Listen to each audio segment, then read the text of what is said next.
오늘은 그리스도의 탄생에 대하여 함께 일러스트로 이어가는 성경 시리즈 드디어 신약으로 넘어와 말씀을 나누도록 하겠습니다. 오늘 본문은 마태복음과 누가복음에 등장을 하고 있는데요. 우리 주님께서 이 땅에 오시는 장면은 참으로 인상 깊고 은혜로운 모습인 것 같습니다. 저는 오늘 그 임마누엘, 우리 하나님이 함께 하시는 것에 대하여 생각을 해보면서 우리 안에 하나님이 함께 하시는 기적이 일어나려면 어떻게 하면 좋을까에 대하여 오늘 본문을 통하여 함께 은혜 나눠보고자 합니다. 그리스도를 영접해야 될 이 안식일 시간, 모두의 마음속에 온전하게 주님을 영접하시게 될 수 있도록 우리 하나님이 역사해 주시기를 예수님의 이름으로 축원드립니다. 함께 마태복음 1장 23절에 있는 말씀 함께 좀 먼저 읽어볼까요? 잘 아시는 말씀이죠? 크게 읽겠습니다. 시작. 보라, 처녀가 잉태하여 아들을 낳을 것이요 그의 이름은 임마누엘이라 하리라 하셨으니 이를 번역한즉 하나님이 우리와 함께 계시다 함이라. 아멘. 모든 실상은 우리의 교훈을 위하여 주어진 것입니다. 날아다니는 새들의 지저김도, 산들 바람들도, 꽃의 향기까지도 다 하나님의 사랑을 노래하고 우리가 어떻게 하면 하나님께 나아갈 수 있을지를 알려주고 있죠. 하물며 예수님께서 이 땅에 오시는 과정이야 얼마나 우리가 하나님을 영접하는 비결을 잘 설명하고 있겠습니까?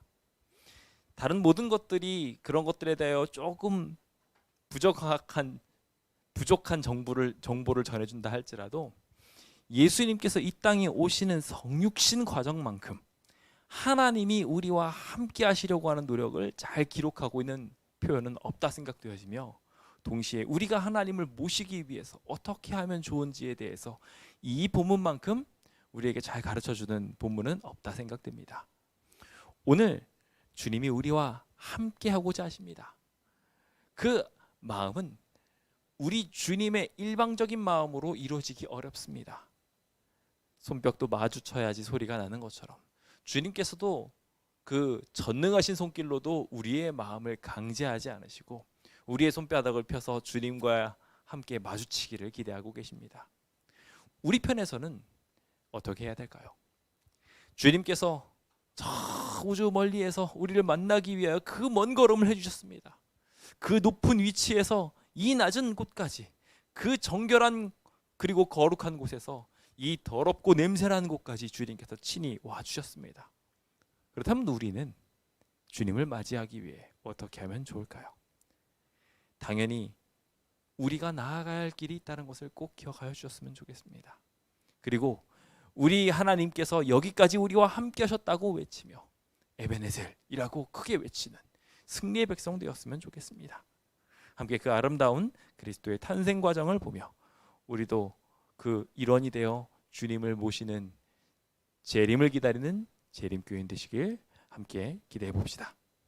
그럼 함께 오늘 이 위기에 빠져 있는 우리의 마음을 펼치기 위해 어떠한 마음가짐을 가지면 좋을까요?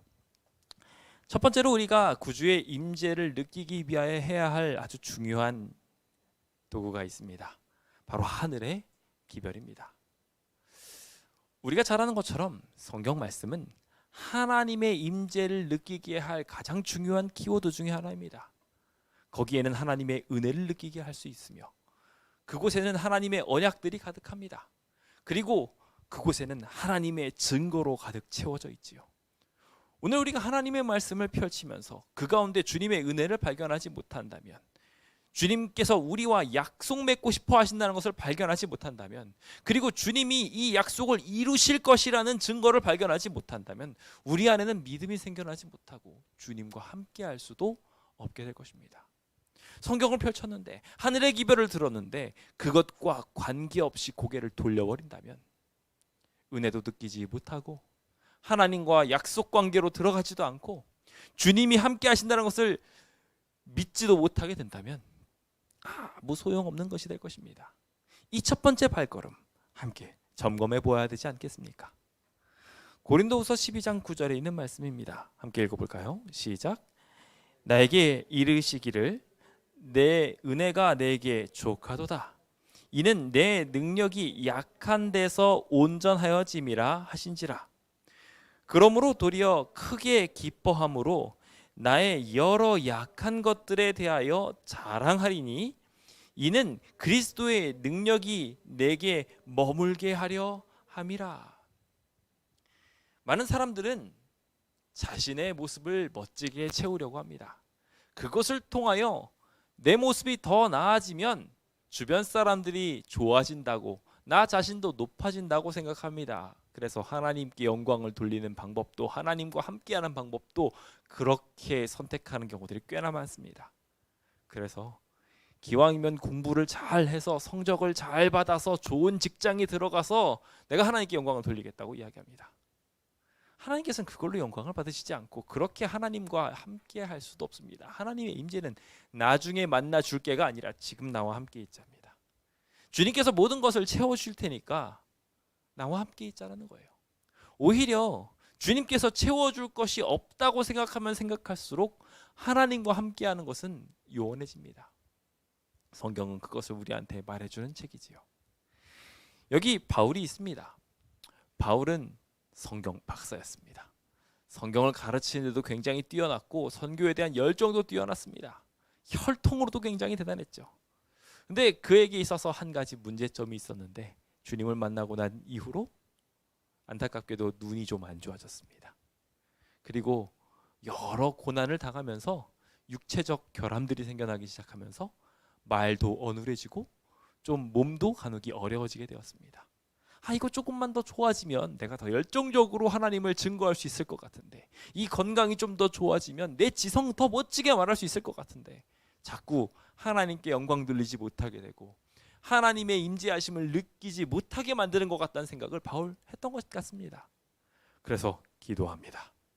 하나님, 저 조금 더 능력 있는 사람이 되고 싶어요. 제가 좀 더 멋지게 말했으면 좋겠고 성경도 쫙쫙, 편지도 쫙쫙, 글도 쫙쫙 썼으면 좋겠어요. 머리 있는 건 많은데 이 들어있는 것들을 표현할 방법이 없어요. 하나님을 위해서 이 일을 하고 싶습니다. 정당한 요구입니까? 여러분들도 아마 이렇게 기도하실 것 같습니다. 저도 그렇습니다. 저도 기왕이면은 정말 멋진 설교자들처럼 멋지게 설교를 더 잘했으면 좋겠습니다. 만나기만 하면 그 인상만으로도 모든 사람들이 사르르르 녹아가지고 저 침례 받겠습니다 할 수 있게 됐으면 좋겠어요. 얼마나 멋집니까? 그렇죠? 그랬으면 좋겠는데 하나님께서는요 그걸 허락을 안 하셔요. 여기 바울에게도 그렇게 하면서 내 은혜가 내게 족하도다 라고 말씀하십니다. 주님의 기별은 이것이었어요. 바울이 만난 성경의 기별은 바로 그것이었어요. 하늘의 기별은 이미 우리에게 충만한 은혜가 있다는 것, 주님께서 우리와 함께 하신다는 언약이 이미 주어진 것, 더 나아가 주님께서 이 상황 속에서도 하나님의 임재를 증거하고 계시다는 것, 그것을 느끼는 것이 바로 진정한 깨달음이고 하늘의 기별이었던 것입니다. 바울은 그것을 느끼고 그 이후로 바뀐 삶을 갖기 시작합니다. 하나님의 임재를 느끼기 위하여 더 이상 더 높은 재능이나 능력을 이 세상의 방법으로 구하지 않습니다. 하나님의 방법으로 구합니다. 하나님께서 나와 함께 하신다면 역사가 일어난다고 믿습니다. 핍박을 향하여 달려 들어가고 목숨이 없어진다 할지라도 그것이 다 하나님께 영광이 되어진다고 그는 알게 됩니다. 자신이 아무리 능력 있는 언행으로 한다 할지라도 흔들리지 않는 철학자들을 보면서 아덴에서 있었던 모든 것들이 허지로 돌아가는 모습을 그가 발견하면서 그 화려한 언변보다 더 중요한 것은 하나님의 함께 하심이구나라는 것을 느끼고 그 이후로 그는 그런 발걸음으로 살아갑니다. 오늘 우리의 삶에도 이와 같은 하늘의 기별이 함께하는, 하늘의 은혜와 언약의 그리고 증거의 능력이 함께하는 임재의 백성 되시길 예수님의 이름으로 축원드립니다. 자, 여기 마리아가 있습니다. 마리아가 있는데요, 마리아 가문 나쁘지 않습니다. 그런데 이 가문이 아주 빛나게 되지는 않았던 것이 굉장히 가난했어요. 그도 그럴 수밖에 없는 위치에 있었던 것이 그 당시에 유다 족속이 왕권을 가지고 있지 않았습니다. 아시다시피 헤롯은 이제 암몬족 속 사람으로서 이두메라고도 이야기를 하죠. 그래서 암몬족 속 사람으로서 유다의 정통 혈족을 가지고 있지 않았습니다. 그래서 그 헤롯이 유다 사람들을 후대하기가 애매했습니다. 왜냐하면 잘못하면 세력 키워가지고 자기를 전복시킬 수 있으니까 오히려 경계의 대상이었던 거죠.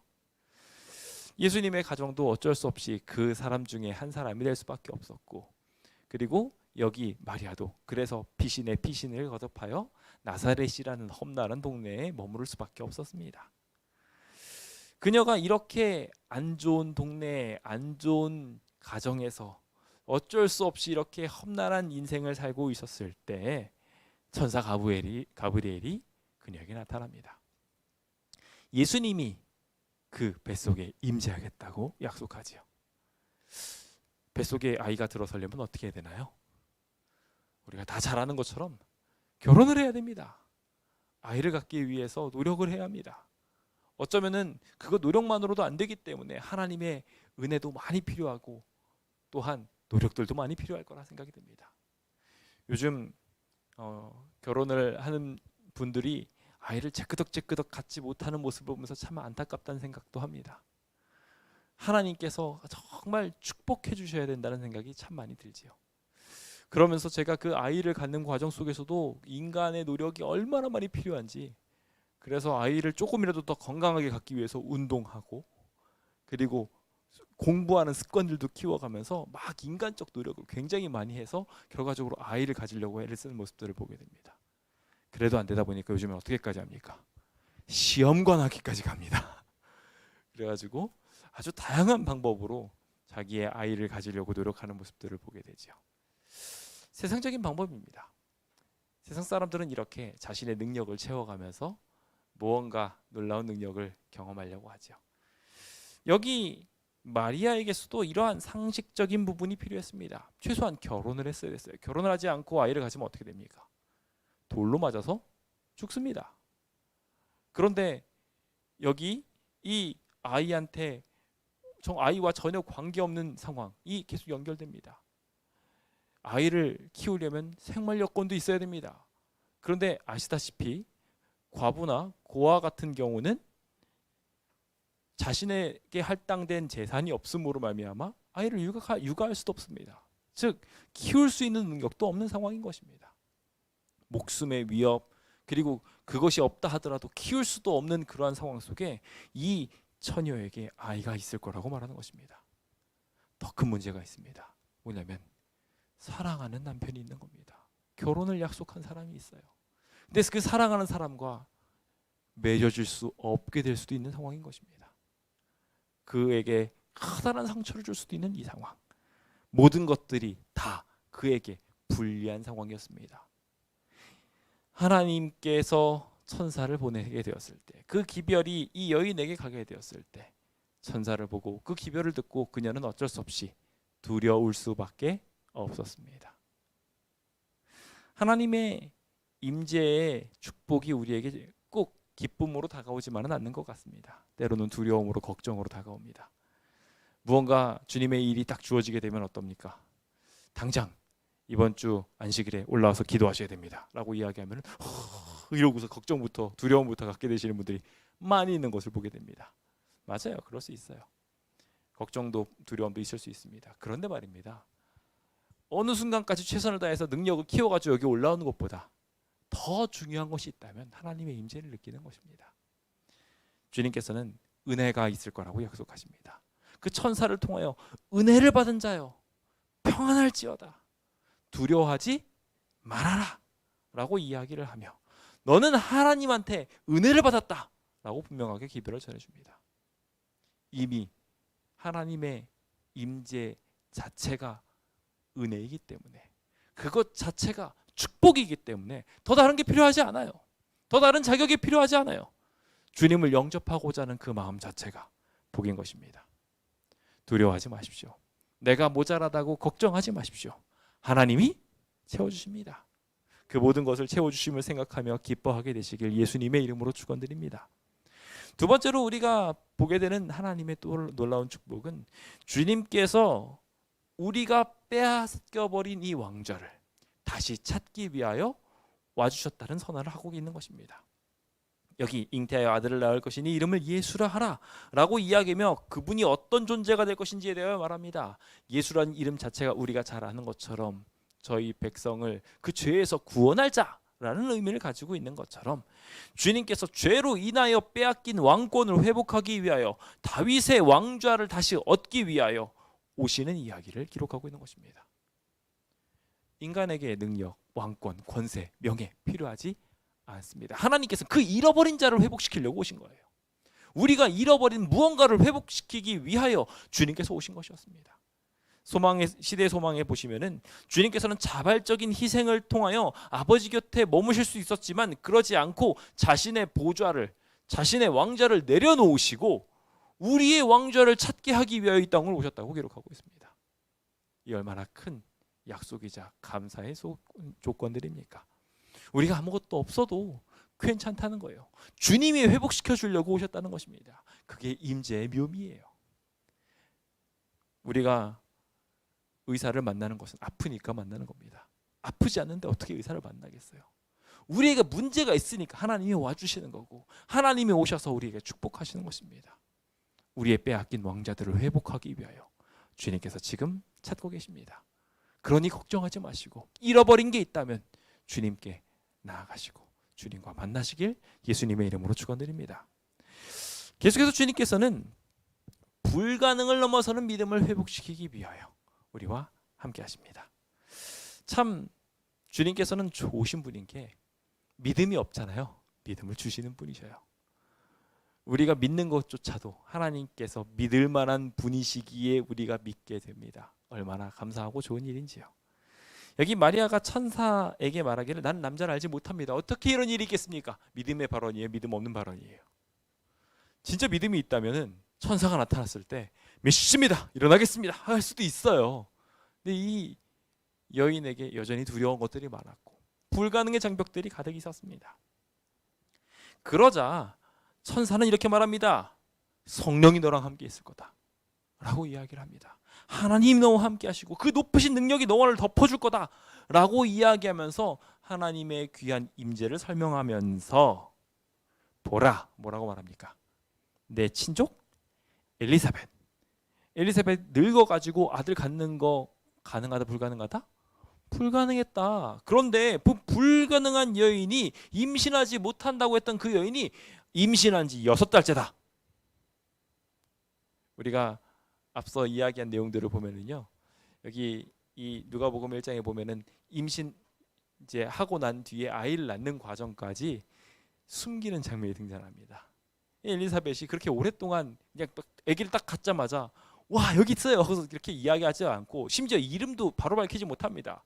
알다시피 입이 다물어지게 되죠. 믿지 못함으로. 내 아이를 다 낳고 난 다음에서야 비로소 입이 터지면서 그의 이름은 요한이다 라고 정하게 됩니다.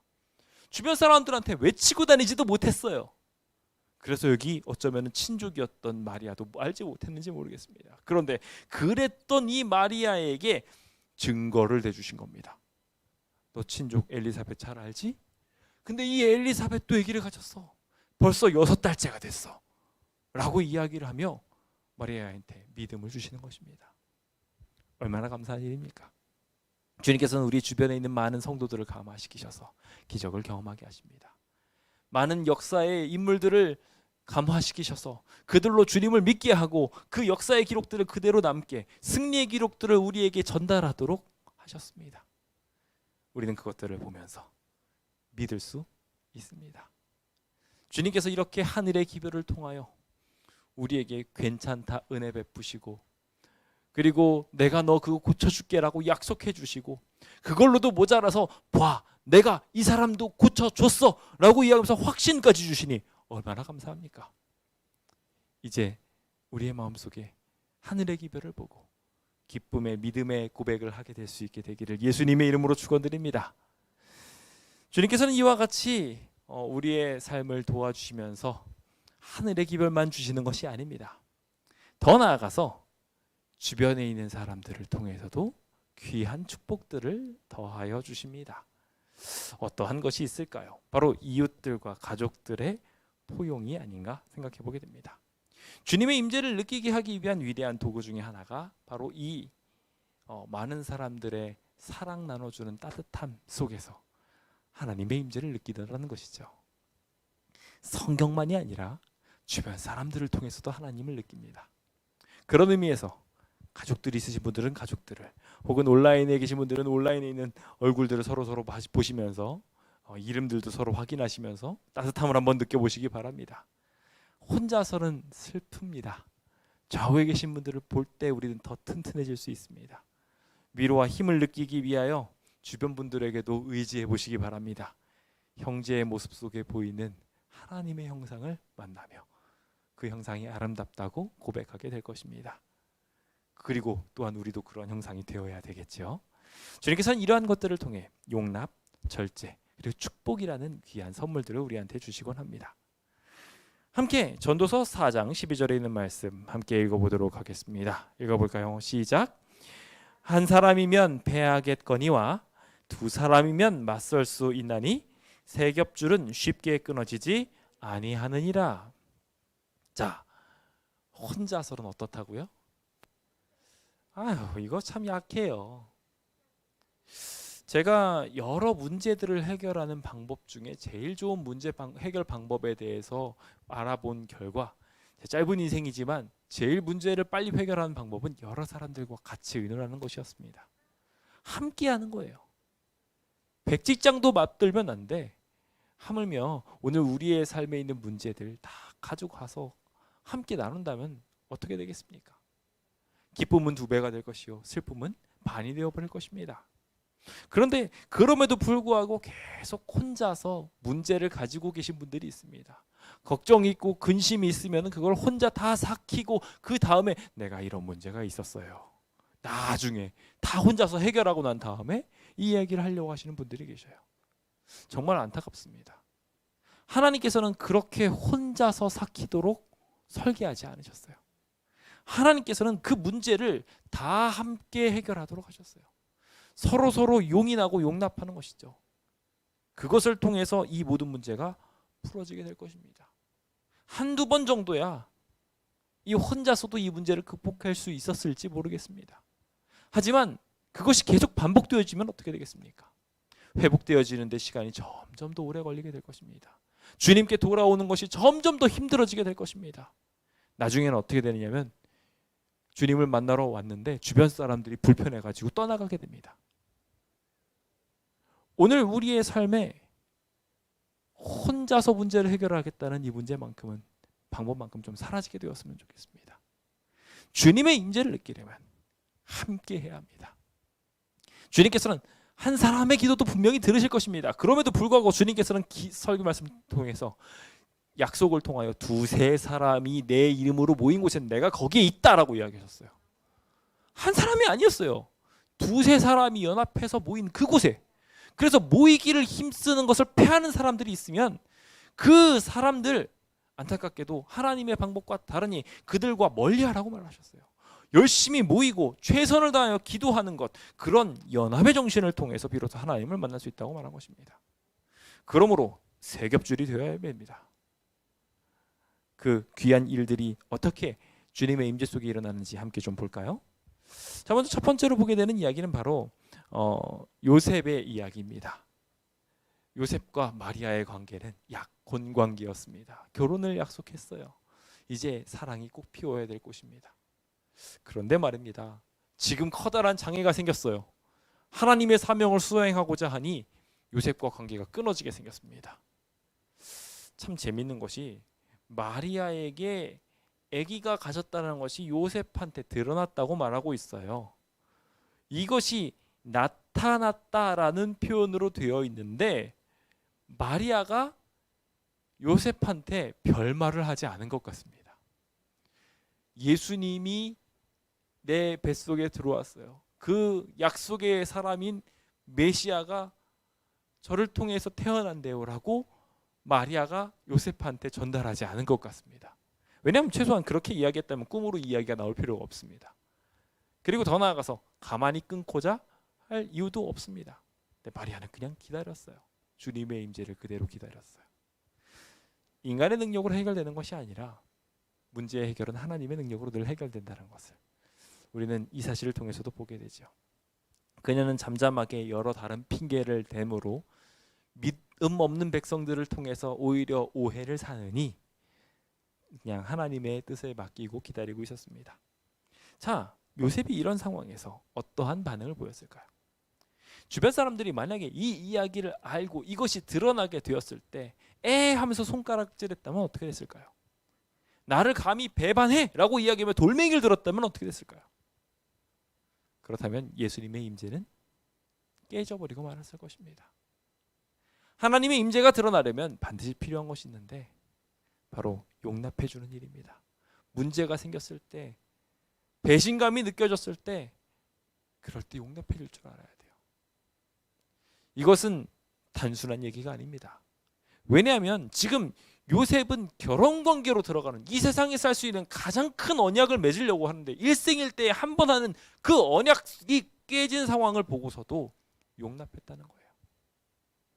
그가 그동안 배워왔던 하나님에 대한 이야기는 이것을 보복하듯이 공격하는 것이 아니라 성경에 아무리 가늠한 여인을 돌로 치라고 했다 할지라도 기본적으로 사랑해야 된다라는 사랑의 정신을 알았기 때문에 그는 의로운 사람이라 가만히 끊고자 하였다고 기록하고 있습니다. 용납할 줄 알았던 것입니다. 더 나아가 주님께서는 그 꿈에 주의 사자가 나타나게 됩니다. 이 일을 생각할 때 그 일이 나타났다고 말하고 있어요. 용납하려는 그 결심을 하였을 때 꿈에 나타났다고 기록하고 있습니다. 그 문제를 해결하기 위하여 주님께서는 평화의 사자를 보내셔서 잉태된 것이 성령으로 된 것이고 예수님의 이름의 뜻을 설명을 하면서 그에게 분명하게 예수의 탄생이 하나님의 뜻임을 말함으로 마리아와의 관계를 회복시켜 줬음을 보게 됩니다. 용납은 우리의 삶에 하나님을 모시는 굉장히 중요한 일입니다. 먼저 요셉한테 천사가 오고 난 다음에 의로운 처사를 한 게 아닙니다. 분명하게 기억하십시오. 그는 먼저 가만히 끊고자 하였습니다. 그는 용납하고 사랑하는 여인의 배신을 참아낼 정도로 그는 분명하게 용납할 수 있는 마음을 가졌고 이 일을 생각할 때에 주의 사자가 현몽하였습니다. 하나님의 임재를 느낄 수 있었던 거예요. 오늘 혹 여러분들의 주변에 있는 사람들 중에 용납받기 어려운 죄를 저지른 분들이 계십니까? 하나님의 임재를 느끼려면요 먼저 그들과 화해하십시오. 주님께서는 그 화해가 먼저 이루어져야지 그 다음에 예배할 수 있다고 말씀하셨습니다. 주님의 임재를 느끼기 위해서 교회 안에 불편한 사람이 있으면 교회 나오고 싶을까요? 안 나오고 싶을까요? 안 나오고 싶어요. 집안에 외수덩어리가 들어앉아 있으면은 그 옆에 가가지고 자고 싶나요? 안 자고 싶나요? 안 자고 싶어지잖아요. 뿔이 잔뜩 나가지고 그거 문제 해결해야 됩니다. 그래야 같이 손 붙잡고 기도도 하고 사랑도 나눌 수 있는 거예요. 하나님의 임재를 먼저 느끼기 위하여 우리 안에 용납이 일어나게 되기를 예수님의 이름으로 축원드립니다. 주기도문에는 내 형제를 용서한 것처럼 저도 용서해달라고 이야기했어요. 형제를 먼저 용서해야지 우리도 주님께 용서를 받을 수 있는 것입니다. 그 귀한 용납이 우리의 삶에 꼭 일어나게 되기를 간절히 바랍니다. 계속해서 주님께서는 이 용납에 대한 이야기를 요셉의 이야기를 통하여 한 번 더 보여주시는데 자 이제 용납을 할 때 어떻게 하는지 봅시다. 용납을 해줬으니까 내가 너를 용서해줬으니 넌 나한테 대가를 줘야 돼. 이게 용납입니까? 용납 아닙니까? 용납 아닙니다. 진정한 용납은 대가를 바라지 않습니다. 자 여기 이제 그 일을 이루시려 하신다는 이야기를 딱 듣고 난 다음에 하나님이 나와 함께 하신다는 이야기를 듣고 난 뒤에 잠에서 깨어서 주의 사자의 분부대로 마리아를 데리고 옵니다. 데리고 온 뒤에 이제 너는 내 사람이니까 내가 나에게 해줘야 될 일을 다 해줘야 돼 라고 말할 수도 있는 상황이었지만 25절을 보시면 아들을 낳기까지 동침하지 아니하였다 라고 기록하고 있습니다. 그는 자기의 욕심을 절제하였습니다. 하나님의 임재를 이루기 위하여, 상대방과의 용납 관계를 온전히 만들기 위하여 하나님의 임재의 비결인 절제를 그의 삶 속에 실천했던 것입니다. 이것은 하나님의 백성에게 굉장히 필요한 부분입니다. 내가 이만큼 해줬으면 이만큼 해줘야 된다는 생각을 자꾸 우리는 갖게 되거든요. 그것은 진짜 사랑이라고 할 수 없는데도 불구하고 우리 안에 그 마음이 자꾸 자리 잡아요. 그럴 때 우리는 하나님의 임재를 위하여 단호하게 우리의 욕심의 마음들을 절제할 필요가 있습니다. 내가 하고 싶은 생각대로, 내가 하고 싶은 욕망대로 그대로 이루어지지는 않는다는 것을 분명히 기억해야 돼요. 우리가 왜 화해를 못하냐면요, 내 욕심대로 상대방이 안 바뀌었다고 생각해서 그런 겁니다. 내 욕심대로 바뀐다고 생각할 때까지 화해가 이루어지지 않는다면 역시 마찬가지로 모든 문제는 계속해서 이어지는 것입니다. 진행형이 되는 거예요. 과거의 문제까지 끌어와 가지고 그것들을 현재의 문제로 만들어버리고 말게 될 것입니다. 하나님은 그런 곳에 임재하실 수 없습니다. 그러므로 우리 안에 있는 많은 욕망 덩어리들을 끌어냅시다. 상대방에 대한 기대들을 좀 끌어냅시다.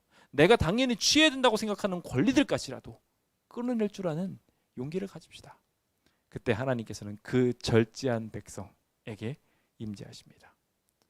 실제로 주님께서는 구약에 있는 하나님을 모시는 제사장들이나 여러 사사들에 대하여 거룩이라는 단어를 사용하셨습니다. 그들은 구별된 자들이었어요. 세상과 다르게 단호하게 절제된 상황을 계속 경험했어야 했습니다. 그래서 부정한 것을 만지고 난 다음엔 그는 하나님과 함께 할 수 없었다라고 기록하고 있습니다. 오늘 우리가 주님과의 임재를 분명하게 그 관계로 들어가기 위해 해야 할 일들은 이렇게 단호하게 우리 안에 죄된 욕심들을 끌어내는 것들입니다. 하나님의 역사를 그렇게 만나게 되시는 주의 백성들 되셨으면 좋겠습니다. 그리고 이제 다음으로 임재에 대한 귀한 교훈을 주고 있는 또 하나의 이웃이 있는데 바로 엘리사벳입니다. 이제 딱 데리고 왔을 때 마리아는 벌떡 일어나서 산골로 가게 됩니다. 왜 달려가나요? 우리가 아까 전에도 살폈죠? 네. 엘리사벳이 아이를 가진 지 6개월이나 됐다. 그 이야기를 듣고 나서 정말 믿음의 확신을 갖기 위하여 그녀는 가게 되었던 것입니다. 그녀가 가게 되어서 마리아의 이제 그동안의 의구심들, 진짜 내 안에 구주가 탄생할 것인가, 나는 아이를 가질 만한 전혀 조건이 성립하지 않은데 하나님이 함께 하실까라는 마음으로 가게 됩니다. 그때 그녀에게 사명을 이룰 만한 위대한 증거를 주었던 사람이 바로 엘리사벳입니다. 우리는 주변 사람들을 축복하는 것을 열심히 해야 됩니다. 주변 사람들을 칭찬하는 거 열정적으로 하셔야 됩니다. 오늘 머리 스타일 잘 어울리십니다. 오늘 옷 정말 잘 맞으시는데요. 오늘따라 눈빛이 너무 아름다우십니다. 이러면서 안 되면 새끼발가락이 멋지게 생기셨습니다라고 말하면서라도 어떻게 해서든지 칭찬을 하십시오. 좋은 축복들을 하십시오. 그 좋은 말들이 칭찬이 고래를 춤추게 하듯이 그 성도의 마음을 움직이고 기적으로 만들어 변화시켜 줄 것입니다. 여기 엘리사벳이 했던 증거가, 그 외침이 마리아에게 큰 힘이 되었고 그것이 하나님의 임재를 불러오게 되었음을 우리는 분명하게 봅니다. 보십시오. 사가랴의 집에 딱 들어가서 엘리사벳한테 문안을 했는데, 문안을 하게 되자 마리아의 문안 소리가 딱 들리자마자 복중에서 아기가 발로 뻥 찹니다. 와, 그거 참 신기하더라고요. 아기를 가졌을 때 애가 발로 쭉 지긋하게 누르는 게 이렇게 손으로 만져지는 게 저도 굉장히 신기한 기분이었습니다. 여기 복중에서 발로 차는 것을 엘리사벳이 언제 경험했는지 몰라도 이제 6개월 차에 딱 발로 쭉 지긋하게 누르는 모습, 신기하게도 마리아가 오자마자 발로 칙 차는 모습을 보고 엘리사벳은 어떻게 되었다고 말하고 있습니까? 성령의 충만함, 하나님의 임재를 느꼈습니다. 그래서 그는 그 임재 속에서 축복합니다. 칭찬합니다. 주변 사람을 향하여 좋은 말하는 것은 이렇게 하나님의 임재를 경험하는 것입니다. 선한 말을 하고 하나님의 임재를 빌어주는 것 또한 그렇게 하나님을 만나는 경험인 것이죠. 큰 소리로 불러 이르되 여자 중에 내가 복이 있으며 내 태중에 아이도 복이 있다 라고 이야기하며 내 주의 어머니 예수님의 어머니가 그리스도의 어머니가 내게로 나오니 이거 얼마나 대단한 일이냐라고 얘기하면서 가슴 설레합니다. 내 무난하는 소리에 내 귀에 들리니 이 아이가 복중에 기쁨으로 뛰놀았다 라고 이야기하면서 그에게 복이 있다 복이 있다 복이 있다라고 외칩니다. 오늘 장로님의 목소리를 듣고 나니까 너무 좋습니다. 다소 느끼하다 할지라도 한 말씀 해주십시오. 우리 집사님의 발걸음 소리를 들으니까 제 심장이 두근두근 거리네요. 다소 느끼하더라도 그런 이야기 서로 나눕시다. 너무 느끼했나요? 그럼 여러분들 방법대로 하십시오. 좋은 칭찬, 좋은 축복을 전해보십시오. 그렇게 하면서 기쁨을 나누는 것입니다. 하나님의 임재를 느끼는 이 성전에야말로 더 그런 축복들이 있어야 되지 않을까요? 온라인에서도 가능하십니다. 온라인에 예배 드리시는 분들 보니까요, 이제 카메라 딱 켜놓고 기다리고 있다가 성도님들이 띵동 하고 들어오면 안녕 하고 손 드시는 분들이 계시더라고요. 카메라 자주 좀 봐주십시오. 이렇게 막 손 들고 있는데 예배 드리시느라고 못 보시는 분들이 계시더라고요. 서로 환영한다 인사하실 때 그렇게 서로 축복하는 것을 통하여 하나님의 임재를 느끼는 것입니다. 오늘 그 귀한 축복들이 여러분들의 마음속에 자주 일어나게 되므로 하나님을 모시는 것이 얼마나 기쁜 일인지 느끼게 되었으면 좋겠습니다. 마리아는 그 모든 것을 느끼면서 그 긍휼과 구원에 대하여 감사하고 찬양하는 멋진 노래들을 부릅니다. 정말 이 억압받고 가난했던 이 여인에게 그 높으신 하나님이 임재하신다는 것에 대하여 기뻐하고 찬양할 수 있게 되었던 것이 바로 이렇게 주변에 있는 사람들을 통해서였어요. 요셉이 용납해주고 그리고 자기한테 아무것도 요구하지 않고 오히려 데리고 와서 보살펴주고 자신에게 있을 많은 문제들을 커버해주면서 이 여인은 내 여인이고 이 아이는 내 아이다라고 이야기하면서 용납해주는 그 귀한 그 절제해주는 귀한 미덕 속에서 그녀는 하나님의 위대한 구원과 찬양을 느꼈던 것입니다. 주변에 있는 사람들이 이렇게 함께함으로 우리는 하나님의 임재를 느낄 수 있습니다. 여러분들이 주변 사람들에게 하나님의 얼굴이 되어주십시오. 또한 여러분들이 주변 분들을 자세히 살펴보면서 그 가운데 있는 하나님의 임재들을 자주 느껴보십시오. 그것이 우리 하나님을 느낄 수 있는 귀한 축복의 비결, 연합이라 말할 수 있을 것입니다. 그 귀한 제자들의 연합, 예수님께서 그토록 바라셨던 연합이 이 자리에 계신 모든 성도들과 함께 있게 되기를 간절히 바랍니다. 세 번째로 우리에게 주님께서는 또 하나 임재의 비결을 주시는데 다소 반갑지 않은 소식입니다. 환경의 변화입니다. 주님께서는 당신의 임재를 느끼게 하기 위하여 그대로 있지 않고 움직이게 하십니다. 굉장히 필요한 부분이에요. 왜 그런지 볼까요? 야고보서 1장 2절과 3절의 말씀입니다. 함께 좀 읽어볼까요? 시작. 내 형제들아 너희가 여러 가지 시험을 당하거든 온전히 기쁘게 여기라. 이는 너희 믿음의 시련이 인내를 만들어내는 줄을 너희가 알미라. 여기 성령의 열매, 인내가 맺혀지는 모습이 보입니다. 하나님의 영이 함께 하셔서 귀한 인내의 열매가 맺어진 상황인 것이죠. 그런데 그 하나님의 임재하심이 어느 상황에 생겼다고 기록하고 있습니까? 그 열매들이 맺어져 가는 과정들을 보면요, 처음에 환란이 인내를 만들어내면서 연단이 되고 그것이 소망이 되어지는 과정들로 가는 것을 보게 됩니다. 첫 시작은 뭐였어요? 환란이었어요. 고난이었어요. 환경이 바뀌게 되는 어려운 상황이었던 것입니다. 구주의 임재는 이와 같이 어려운 상황 속에서 생겨나게 됩니다. 그냥 막연하게 좋은 상황에서 하나님의 놀라운 일들이 일어나지 않아요. 그것들은 어떤 상황 속에서 나타나냐면 때로는 통치 속에서 나타나기도 하고, 그리고 알 수 없는 인도를 받는 것을 통해서, 때로는 역경을 통해서도 그것들을 받게 됩니다. 통치가 자기가 원하지 않는 방향대로 이루어질 수 있습니다. 요즘 뭐 정권 돌아가는 모습이나 이런 것들이 내가 마음에 안 들 수도 있어요. 그 어떤 사람이 100% 마음에 들게 통치를 할 수 있겠습니까? 그래서 내 삶이 어려워질 수도 있어요. 누구에게는 분명히 좋은 정책일 수 있지만 누구는 정말 막 어떡하지, 큰일 났다, 내 재산을 못 지키겠다 하면서 걱정되는 일이 있을 수도 있습니다. 근데 그 가운데요, 하나님의 특별한 임재의 섭리가 있어요. 하나님께서는 분명히 무언가를 이루고 싶으셔서 그 일들을 우리한테 허락하신 것입니다. 내가 원치 않는 걸로 주님께서 곳으로 우리를 이끄시는 것들 느낍니다. 주님께서는 베드로한테 그렇게 얘기해서 너는 원하는 대로 맨날 다녔는데 나중에는 어떻게 될 것이다? 너가 원하지 않는 곳으로 끌려가게 될 것이다 라고 이야기했어요. 맞아요. 그렇게 우리는 끌려감을 당하게 될 수도 있어요. 그런데 그렇게 될 때 그는 예수님의 사역과 똑같은 팔 벌리는 일을 하게 되었어요. 오늘 우리도 주님의 임재를 제대로 느끼려면 그렇게 주님이 인도하시는 곳으로 갈 줄 알아야 돼요. 환경이 바뀌는 것이죠. 그래서 아브라함이 원래 잘 살고 있던 갈대아 우르에서 엉뚱한 곳으로 이동하게 됐잖아요. 그래서 하나님의 임재를 느끼고 믿음의 조상이요 예수님의 조상으로 그 이름을 등재할 수 있는 위대한 업적을 갖게 된 것처럼 우리 안에도 그렇게 환경의 변화들이 일어나게 될 것입니다. 우리 안에 가장 자주 일어나는 환경의 변화는 역경입니다. 어려운 일, 힘든 일이 분명하게 생길 것입니다. 원치 않는 안 좋은 환경으로 우리가 들어갈 수도 있어요. 그런데 그게 하나님의 임재를 느끼게 될 수 있는 비결이라는 것 꼭 기억하십시오. 환경이 바뀌는 거 불편할 것입니다.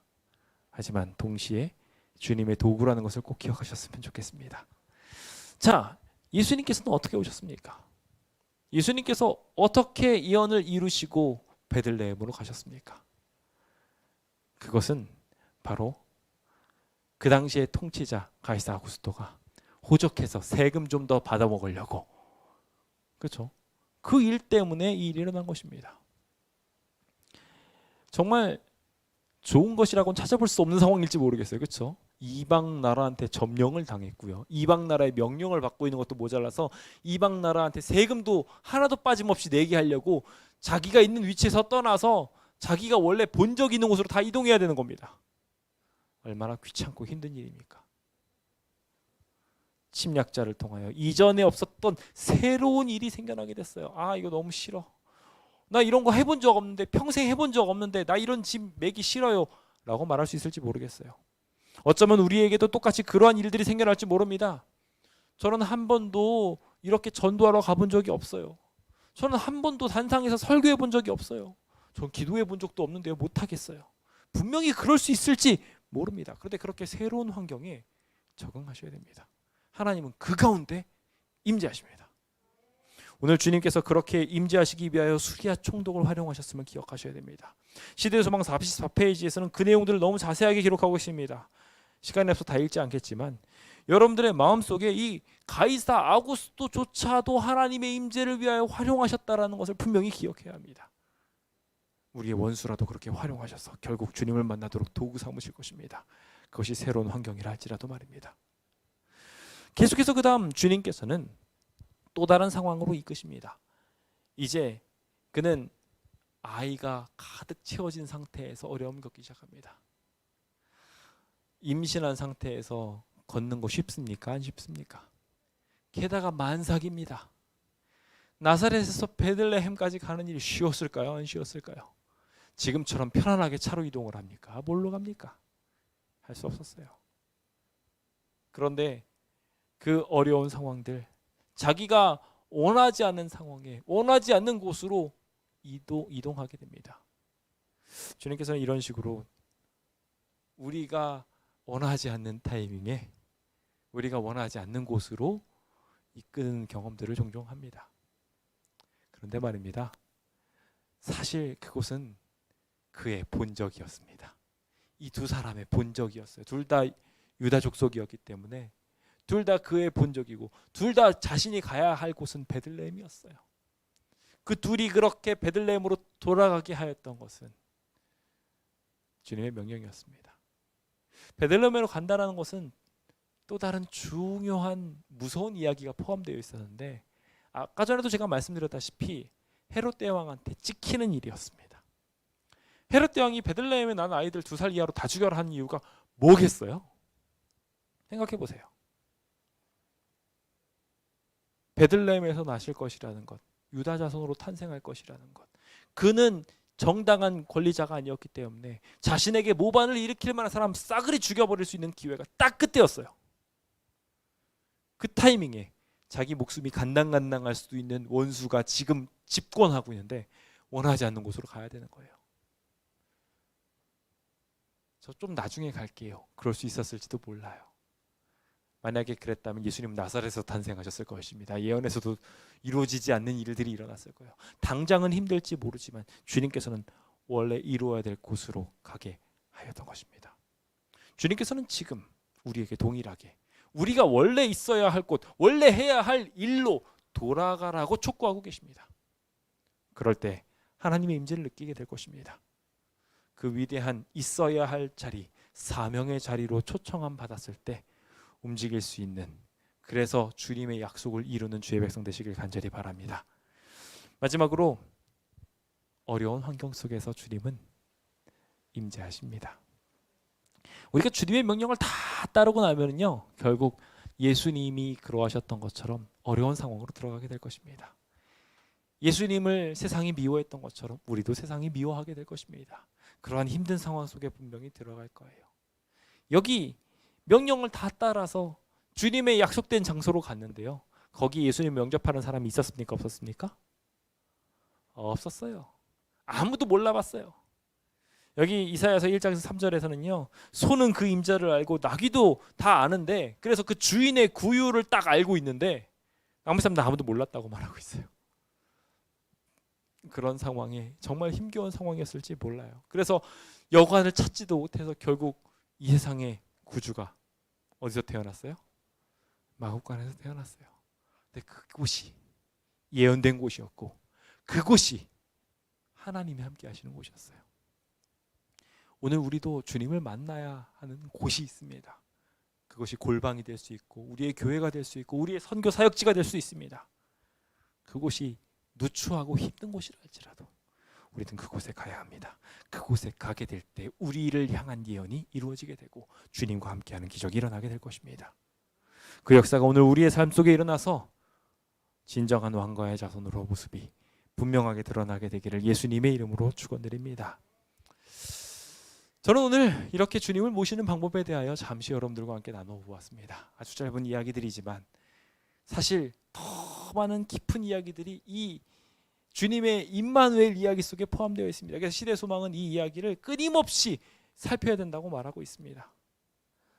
이 베들레헴에 대한 이야기들을 설명하면서 그러나 이것은 놀라운 겸비의 시초에 지나지 않았다고 이야기하면서 하나님께서 하신 놀라운 이야기들을 아주 빙산의 일각을 여기서 맛볼 수 있다고 말하고 있습니다. 자주 보십시오. 주님을 사랑하는 것을 느끼십시오. 그렇게 하늘의 기별을 가까이 하시고 주변 사람들에게 아름다운 사랑을 보여주시고 더 나아가 환경의 변화에 응답하며 놀라운 기적을 보여준다면 얼마나 좋을까요?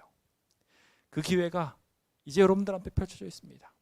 이 안식일 거룩한 예배를 드리시며 여러분들 안에 있는 사명들을 일깨움 받아 주님을 영접하고 주님을 또한 영접케 하는 그런 귀한 구원의 백성 되시길 예수님의 이름으로 축원드립니다. 오늘 그 귀한 약속이 여러분들의 삶에 꼭 일어나서 영접하는 자에게 다 주님의 자녀가 되는 권세가 일어나는 귀한 축복이 이루어진다는 것을 직접 맛보게 되시길 간절히 바라면서 모든 말씀을 마치도록 하겠습니다. 함께